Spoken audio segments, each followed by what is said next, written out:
AGAP, Agricultores de Portugal, 1975-2025.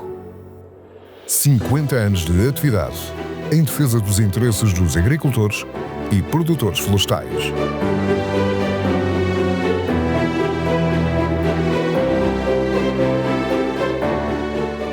Hoje vamos falar de uma pequena parte do PEPAC. O que é o PEPAC? O PEPAC é o Plano Estratégico da Política Agrícola Comum. E o que é que isso quer dizer? É o principal instrumento de apoio da política agrícola nacional. Agrega um conjunto vastíssimo de medidas de apoio, desde os pagamentos diretos aos apoios ao investimento nas explorações agrícolas, passando por muitos outros apoios, como por exemplo o aconselhamento agrícola, e que está em vigor desde 2023 até 2027. Isto significa que estamos, por isso, no terceiro ano de aplicação do PEPAC. Agora vamos nos dedicar a 3 destes instrumentos de apoio, 3 pagamentos ou ajudas atribuídos anualmente aos agricultores dentro de um grupo associado ao rendimento e sustentabilidade. O PEPAC está organizado por eixos. Este é o eixo A, rendimento e sustentabilidade, e dentro deste vamos nos dedicar a 3 regimes de apoio: o apoio ao rendimento base, o apoio redistributivo complementar e o pagamento aos pequenos agricultores. Começando pelo apoio ao rendimento base, é importante fazer um pequeno enquadramento. De que é que estamos a falar? Estamos a falar de um pagamento desligado, gerado pela integração de um conjunto de apoios dados a determinados setores, num direito individual com um determinado valor por hectare. O modelo adotado é um modelo histórico e individual, ou seja, cada agricultor tem um valor unitário diferente e nem todos os agricultores têm direitos. O nosso público-alvo deste vídeo percebe perfeitamente isto. É um regime que existe desde 2005, foi mudando de nome, não de conteúdo, já foi RPU, já foi RPB e agora, desde 2015, que se chama ARB, Apoio ao Rendimento Base, que normalmente chamamos Direitos a Pagamento de ARB. Qual foi a decisão que foi tomada em 2021? Passar do modelo histórico e individual para um montante unitário uniforme, que tem o nome MU, por hectare, igual para todos os agricultores. E porquê? Porque se concluiu que este modelo não era o modelo mais justo e concluiu-se na Europa inteira. Isto aplica-se a todos os agricultores da União Europeia. E qual é a razão? Eu integrei este regime porque tinha um setor que integrava este novo pagamento e, portanto, tive direito a este apoio. Um vizinho meu, agricultor, exatamente com a mesma área, exatamente com a mesma dimensão, no momento da integração ou da criação, em 2005, deste regime, não tinha um setor que integrasse este pagamento. Tinha uma vinha que não integrou. Ele não teve direito a este pagamento e eu tive. Entretanto, os cereais deixaram de dar rendimento e eu optei por uma vinha. Eu e o meu vizinho temos exatamente a mesma área, as mesmas castas, vendemos no mesmo sítio, temos tudo igual. Eu, que tinha cereais, depois das contas todas feitas, ainda recebo esta ajuda e o meu vizinho não recebe, porque no momento da criação desta ajuda não tinha um setor que beneficiava deste apoio. Isto percebeu-se que era muito injusto, este tal modelo histórico individual, e então optou-se por este regime, por mudar este regime para o tal regime do montante unitário uniforme em 2026, que é mais justo, é um valor igual para todos, é um nível mínimo de referência e o objetivo é, deste apoio desligado, cada agricultor decide aquilo que deve fazer, não em função do apoio que tem àquele setor A ou B, mas em função das suas condições edafoclimáticas e do setor que mais rendimento lhe dá. Ou seja, um pagamento desligado significa que não está associado a nenhum setor. E esta foi, portanto, a decisão que foi tomada, passar do modelo histórico individual para um montante uniforme, unitário, em 2026. Qual é a forma?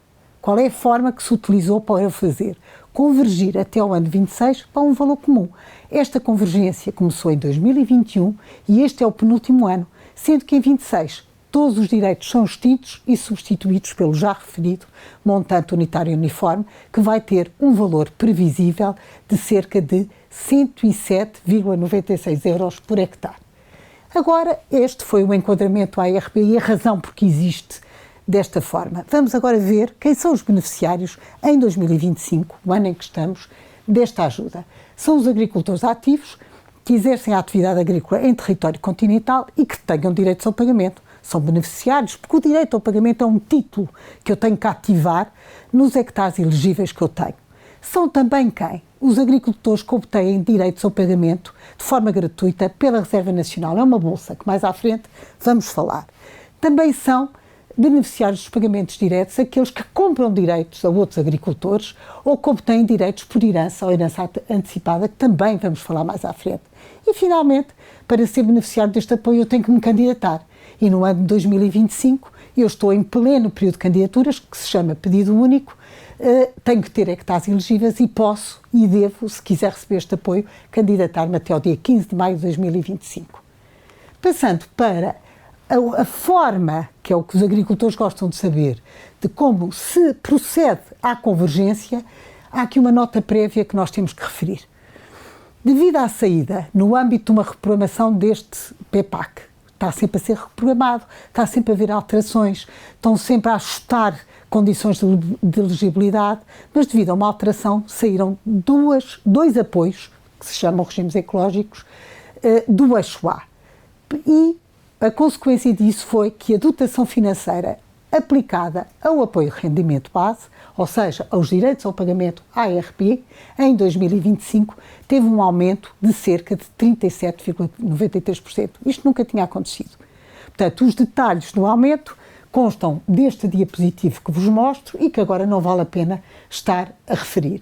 De igual modo, uma vez que a dotação financeira, o regime saiu, a dotação financeira aumentou em 25 e em 26, para o ano, o ponto de chegada, aquele ponto de chegada da convergência em que todos os agricultores vão ter um nível mínimo de referência, de apoio de referência, era até ao ano passado 80,7 e passou para os já referidos 107,96 euros.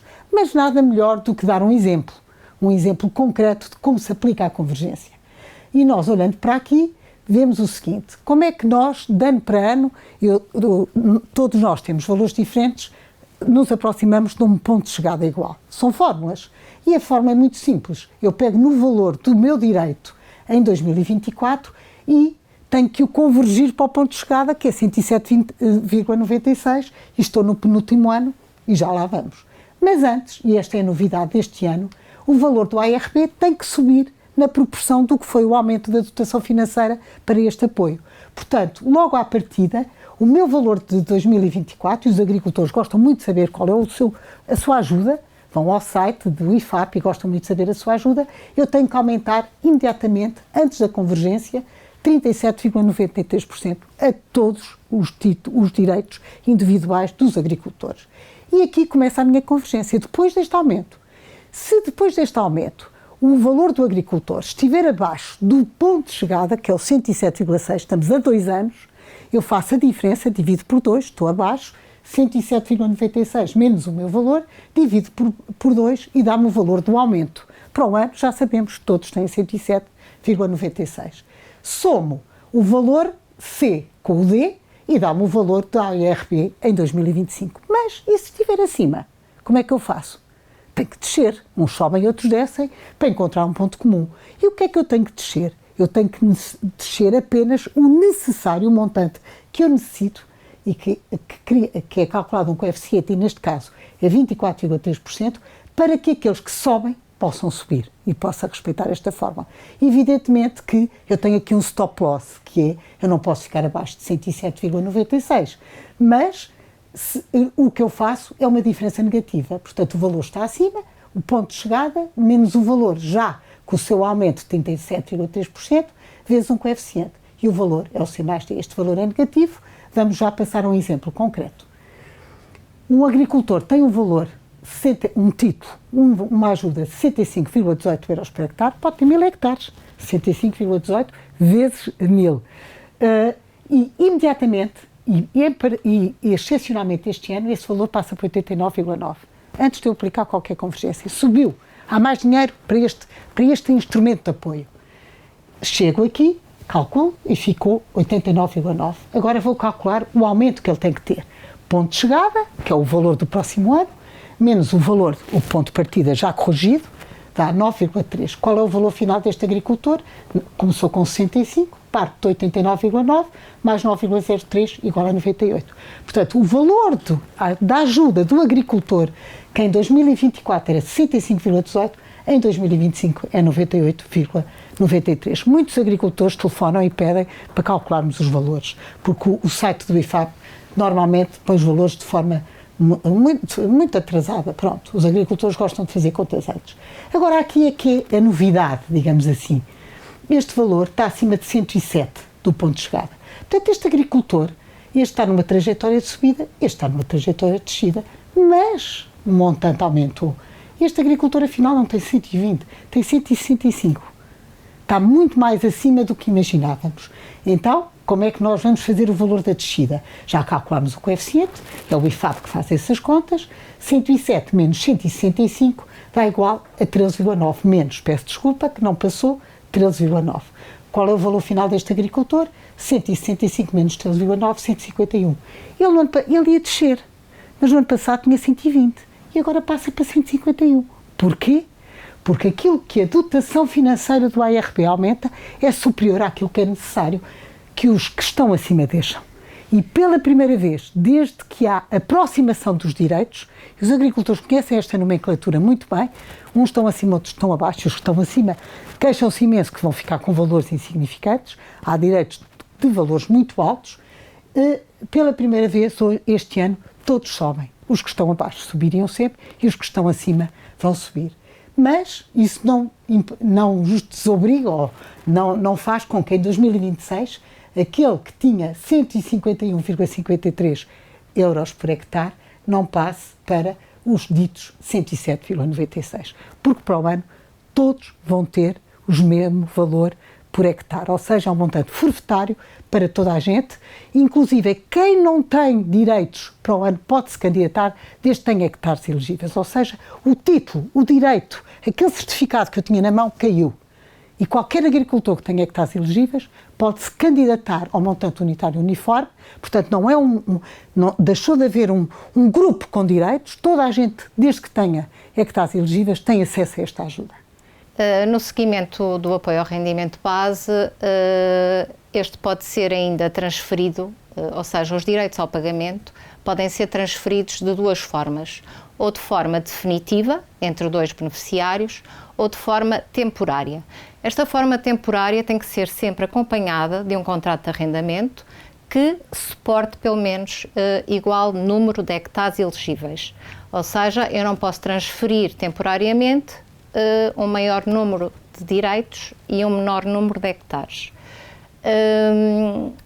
Há aqui algumas limitações às transferências, elas não podem ser transferidas quando os direitos são provenientes da Reserva Nacional, que já falamos há pouco, e desde o ano de 2023 elas também não podem ser transferidas no mesmo ano, por assim dizer. Se eu adquiro direitos este ano, eu não posso no mesmo ano transferir para um terceiro.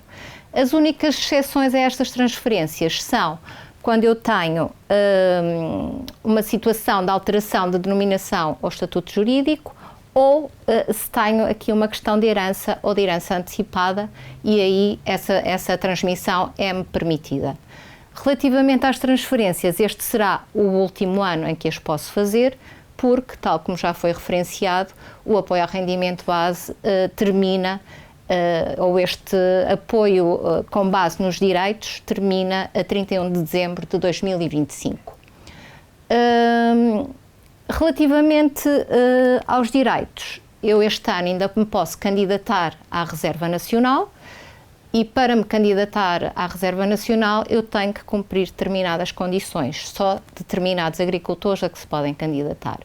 Quais são essas condições? Ou sou jovem agricultor, em que tive um início de atividade, o meu início de atividade só pode ter ocorrido até 5 anos atrás, ou sou um novo agricultor, ou um agricultor em início de atividade, e essa atividade só pode ter iniciado até 2 anos para trás.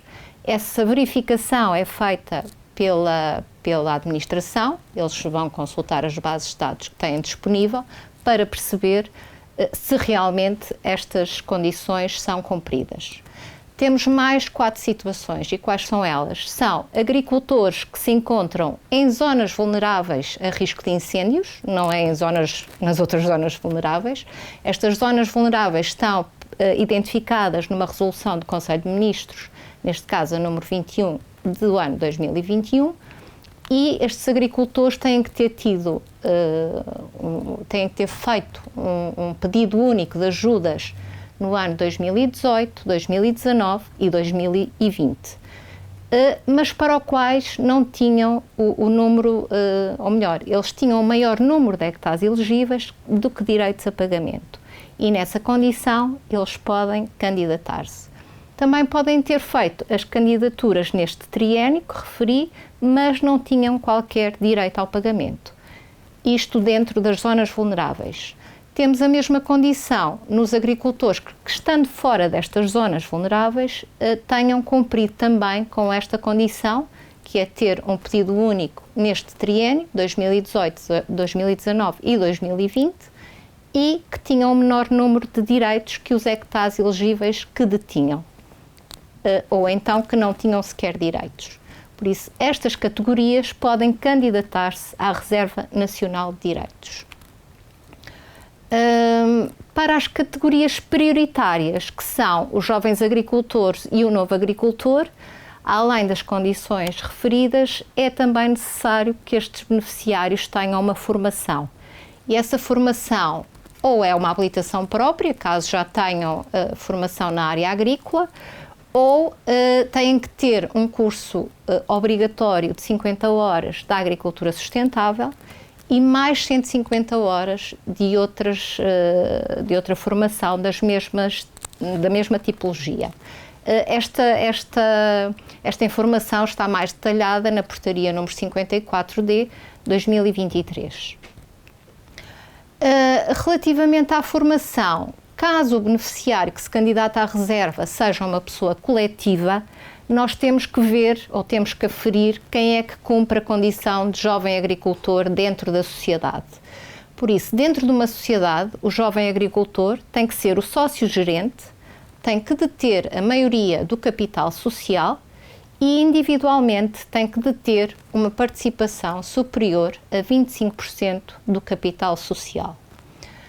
E nesta situação terá que ser esse jovem a deter a formação.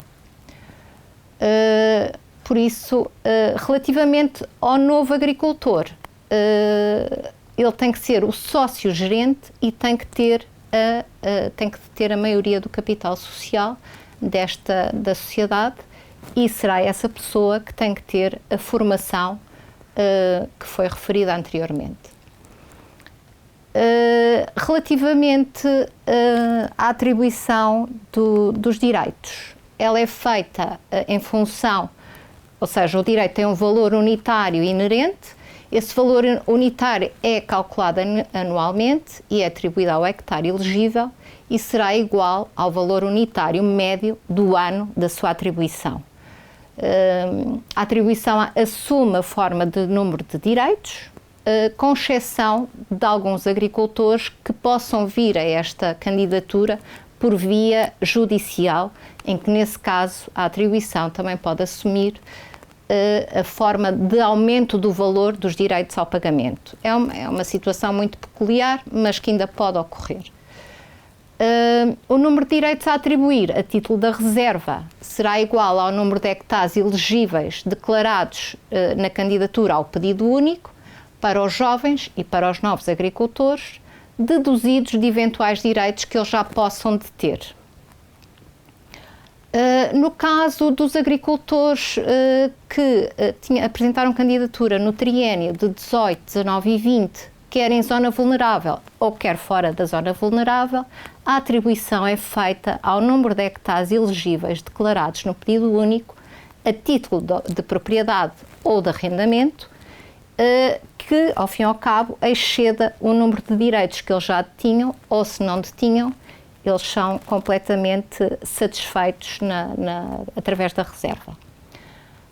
Por isso, o número de hectares atribuídos da reserva, como acabei de referenciar, é limitado ao número de, ou melhor, dizendo, o número de direitos provenientes da reserva é limitado ao número de hectares detidos pelo agricultor a título de propriedade ou de arrendamento, nos termos legais, e esse contrato de arrendamento tem que ter pelo menos uma duração mínima de 5 anos.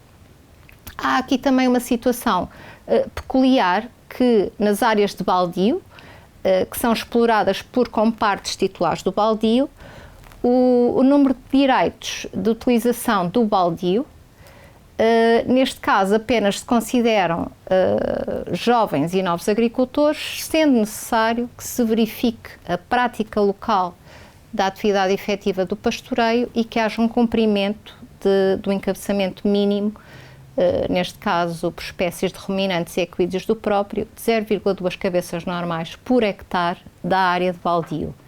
E esse encabeçamento tem que ser detido na exploração durante o período de retenção, sendo o período de retenção, como todos sabemos, de 1 de janeiro de cada ano a 30 de abril de cada ano. No caso concreto, para o ano de 2025, caso os montantes disponíveis na reserva não sejam integralmente utilizados, nas categorias de atribuição, o montante que ficar disponível é redistribuído pelos montantes a receber do apoio ao rendimento base. Por isso, acabamos agora de ver as condições quer de acesso, quer de atribuição de direitos da reserva, e passamos aqui também a outra questão, que é a redução do apoio ao rendimento base do agricultor. E quando é que esta redução ocorre? Esta redução ocorre quando o montante ao rendimento base excede os 100 mil euros num determinado ano civil. Neste caso, a esse excesso é aplicada uma redução de 50% sobre o montante. Para determinar o montante sobre o qual é aplicada a redução que acabei de referir, os 50%, o que é que podemos fazer? Podemos subtrair a este montante o correspondente aos salários referentes à mão de obra permanente ligados à atividade agrícola, ao custo equivalente da mão de obra regular não assalariada, ligados também à atividade agrícola, e aos custos de contratação declarados pelo agricultor relativos à mão de obra, desde que ligados também ela a uma atividade agrícola. Por isso, para a aplicação do acima citado, é sempre necessário que o beneficiário, junto do IFAP, preencha um formulário específico, e nesse formulário específico tem que, ao fim e ao cabo, colocar toda a informação que possa descontar àquele montante. Essa informação está detalhadamente explicada, ou essa documentação, também ela na portaria 54D de 2023, nomeadamente no número 5, ou melhor, nomeadamente no número 3, 4 e 5 do artigo 11º. Esta informação é importante para as explorações de maior dimensão e, por isso, o agricultor tem sempre que ter em atenção o cálculo dos direitos ao apoio ao rendimento base. Dou por terminada a minha parte, aqui respeitando ao apoio ao rendimento base. Passo agora à Ana Carrilho, que seguirá com as outras duas componentes deste eixo A. Dentro do eixo A do PEPAC, que já explicámos, o rendimento e a sustentabilidade, temos um eixo, um sub-eixo, que é o eixo 2, que diz respeito à equidade. E o que é a equidade? É o reequilíbrio, é a redistribuição. É nós darmos a quem mais precisa, os que podem darem aos que menos têm. E nós temos 2 regimes de apoio no âmbito do PEPAC que têm esse objetivo, que é redistribuir o apoio entre as explorações mais bem dimensionadas e as explorações de pequena dimensão, de pequena e média dimensão, por forma a aumentar o rendimento destas. Este é o apoio redistributivo complementar. Como é que funciona? Vamos primeiro aos beneficiários, que são sempre os mesmos, que são os agricultores ativos que exerçam a atividade em território nacional, e tem aqui uma nuance, que ativem pelo menos um direito, aquele que falámos, um direito à ARB. Se não tiverem, não são elegíveis para esta ajuda. E que, outro fator, tenham uma exploração agrícola, no máximo com 100 hectares elegíveis. Se tiver 101, já não é elegível. Já se considera que não há o efeito de redistribuição, que a equidade não se atinge. E por isso há aqui um fator limitante que é, só recebe esta ajuda o agricultor que tiver uma exploração com 100 ou menos hectares elegíveis. E como é que ela é atribuída? Aos primeiros 20 hectares, 120 euros por hectare. Portanto, está limitadíssima. Está aqui um quadro que exemplificamos. O que é que eu disse? Os hectares, os agricultores elegíveis são os que têm explorações com 100 hectares elegíveis. Se tiver 101, já não pode receber. Tem que ter pelo menos um direito ativo. E damos aqui 3 exemplos muito simples. Um agricultor, todos eles têm 100 hectares elegíveis, um tem um direito, outro 10, outro 20, é indiferente. Tem que ter pelo menos um. Como tem que ter pelo menos um e tem 100 hectares elegíveis, cada um deles recebe 120 vezes 20, 2.400 euros. Mas, e olhando para a nota de rodapé, se a exploração tiver 15 hectares elegíveis, evidentemente que é elegível também, mas não lhe vão pagar 20 hectares, vão-lhe pagar 120 euros vezes 15 hectares. Está abaixo de 100, é elegível e recebe no máximo até 20 hectares. Não os tem 15, recebe 1.800 euros. Portanto, este é um apoio de redistribuição dos apoios, que pretende redistribuir, que é um slogan, hoje já também muito evidente em todos os documentos que existem para a próxima reforma, para a 7ª reforma da Política Agrícola Comum, que é a redistribuição dos apoios entre os agricultores de maior dimensão e de menor dimensão. Por último, vamos a um outro pagamento, a um outro regime de apoio, que é o regime da pequena agricultura, e que vulgarmente põe-se sempre pagamento aos pequenos agricultores, que também têm um objetivo de equidade, de melhorar a redistribuição dos pagamentos, neste caso a favor das muito pequenas e pequenas explorações. Quem são os beneficiários? Novamente, os agricultores ativos que exerçam a atividade em território nacional e que sejam detentores de direitos a pagamento. Não é de direitos a pagamento ao abrigo do RPB. E como é que funciona este pagamento aos pequenos agricultores? Funciona por escalões.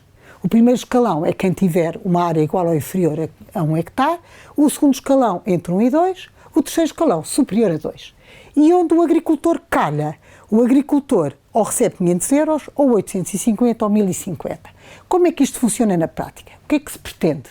Pretende-se que o agricultor faça contas e um agricultor que tem menos de 1 hectare, este montante substitui todos os pagamentos do eixo A do PEPAC, que são as ajudas diretas, eu referi já 2, mas há outras, há os regimes ecológicos, há pagamentos ligados, substitui, o agricultor não se candidata a nenhuma dessas ajudas e diz, não, eu opto pelo pagamento aos pequenos agricultores, eu tenho 0,8 hectares, vou receber 500 euros, ponto. E isto é uma opção do agricultor, o agricultor faz contas e vê se lhe compensa ou não optar por este regime ou optar por se candidatar, picar as ajudas a que tem direito. Normalmente, os agricultores não são parvos, não é? Fazem as contas e optam. E qual é o resultado disto? Que tipo de agricultura é que nós temos? No regime da pequena agricultura, em 2024, candidataram-se 82.041 agricultores, o que corresponde a 180.459 hectares. Enquanto no regime geral, aquele que parece, enfim, que há agricultores que recebem milhares e milhares de euros, teve 68.841 beneficiários que se candidataram a 2.989.000 hectares. O que é que isto mostra? Mostra que este regime é importantíssimo para um conjunto de agricultores que têm explorações muito pequenas e que não têm condições de elegibilidade para os apoios que estão estabelecidos no âmbito do PEPAC.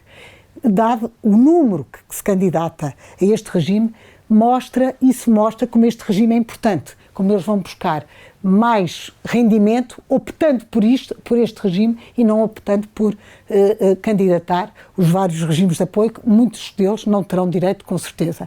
Portanto, a outra, houve uma alteração, o PEPAC, só para finalizar, tem muitas alterações e houve uma grande alteração neste regime que é muito importante para os agricultores. Antigamente, no período anterior, que isto é por ciclo, estamos no ciclo 23-27, mas no período 2015-2022, o agricultor que entrasse no regime da pequena agricultura tinha que entrar no primeiro ano e podia sair e não podia voltar a entrar. E ninguém podia entrar ao longo do período. Agora, todos os anos, quem quiser pode entrar ou sair. Isso dá uma grande flexibilidade e, portanto, é muito importante para os agricultores. De qualquer forma, é importante, para finalizar, dar um exemplo que justifica esta adesão que nós acabamos de ver. O pagamento aos pequenos agricultores, o agricultor tem que ter direitos, dou, como sempre, 3 exemplos. Este agricultor tem 1 hectare, tem 3 direitos. Isto não é muito comum, 1 hectare e 3 direitos, mas pode ter comprado direitos, a julgar que é comprar alguma propriedade, e tem 1 hectare de superfície declarada elegível. Este agricultor cai no primeiro escalão. O que funciona é um número mais baixo. Eu não lhe posso dar mais do que 500 euros porque ele só tem 1 hectare. No segundo exemplo, este agricultor tem 2 direitos a pagamento à IRB e tem uma superfície declarada de 3. Eu não lhe posso pagar, não posso classificar no escalão maior, porque ele só tem 2 direitos. Tem 3 hectares elegíveis, mas só tem 2 direitos, e o que comanda é o valor mais baixo. Portanto, ele fica no segundo escalão. Neste caso, este agricultor tem um número de direitos de 4 direitos e uma superfície declarada de 5 hectares, está no último escalão, 1.050 euros. A maior parte dos agricultores, em termos de área, estão na franja do 1. Nós temos alguns dados e realmente a maior parte recebe os 500 euros. E a grande adesão vem daí, que nós temos populações muito, muito pequenas. E para estes, isto é uma vantagem, a burocracia é muito menor e a facilidade de candidatura é muito maior. E com isto termino, muito obrigada, espero que tenha sido útil.